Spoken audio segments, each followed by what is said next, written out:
नमस्कार, मैं हूं प्रशांत भारद्वाज और आप देख रहे हैं न्यूज रूम पोस्ट। आपने अक्सर कई हिंदी फिल्मों में देखा होगा कि शादी के बाद लड़का दुल्हन को अपने साथ लेकर जाने की बजाय घर जमाई बनकर अपनी ससुराल में ही रहता है। शादी में दुल्हन की विदाई भी आपने देखी ही होगी, लेकिन इस वीडियो में हम आपको बताएंगे कानपुर देहात की अकबरपुर तहसील के दमादनपुरवा गांव के बारे में, जिसका दमादनपुरवा नाम महज इस वजह से पड़ गया क्योंकि यहाँ जब भी किसी लड़की की शादी होती है तो दूल्हा अपना घर छोड़कर यहीं बसकर हमेशा के लिए घर दामाद बन जाता है और अपना पूरा जीवन घर जमाई बनकर ही बिताता है। जिसके बाद लड़की के घर में ये घर दामाद कुछ दिन रहता है और फिर इसके बाद में लड़की के घर वाले अपने जमाई को अलग से पक्का मकान और ज़मीन दे देते हैं ताकि वो अपना जीवन यापन उससे वहाँ पर रहकर कर सके, जिससे कि उनकी लड़की अपने घर वालों के पास पूरी उम्र रहती भी है। और इस गांव में मैं आपको बता दूं कि यह परंपरा पिछली 3 पीढ़ियों से चली आ रही है।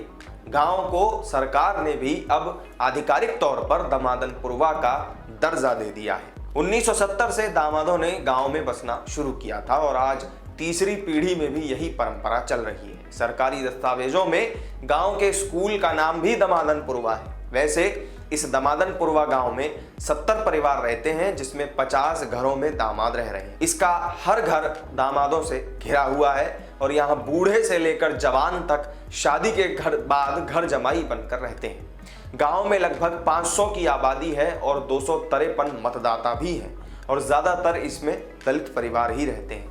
गांव के ही रहने वाले बुजुर्ग राम प्रसाद ने बताया कि जब वो शादी होकर यहाँ आए थे तभी से वो घर दामाद बनकर रहते हैं।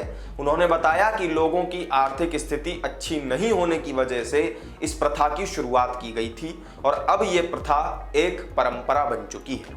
हमारी शादी वह करीबन 40-60 बरस हुई जी। 40 साल हो गए। हाँ। तो आप यहाँ पे दामाद बन के ही रह रहे हैं इस गांव में? हाँ। वजह क्या है दादा कि सब लोग यहाँ पर शादी करने के बाद जो दूल्हा है वो यहाँ पर दामाद बन जाता है? भाई सभी रिश्तेदार हैं, रिश्तेदारी क्यों माँ, कोई के दामाद है, कोई के चाचा है, कोई के बाबा है, ऐसे जो है तो सब यहीं टिक गए। लमसम कितने समय से ये प्रथा चली आ रही है दामाद बनने की? ये सही से 3 पीढ़ी चली आ रही। 3 पीढ़ी चली आ रही है। हाँ। आप कौन सी पीढ़ी में अपना नाम दर्ज करा रहे हैं? किस पीढ़ी में आप आते हैं? हम तीसरी पीढ़ी में मोहम्मद दर्ज करा। आप तीसरी पीढ़ी के हैं? हाँ।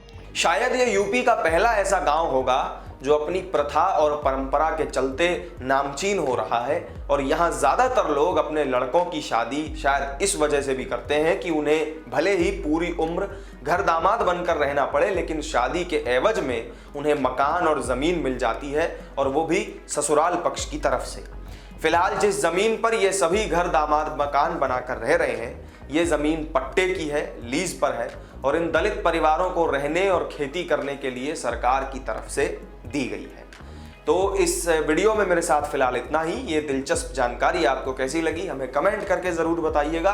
वीडियो अगर अच्छा लगा हो तो लाइक शेयर कर दीजिएगा और चैनल को सब्सक्राइब करना मत भूलिएगा। फिर मिलेंगे आपसे किसी नई वीडियो में नई जानकारी के साथ। तब तक के लिए दीजिए इजाजत। नमस्कार।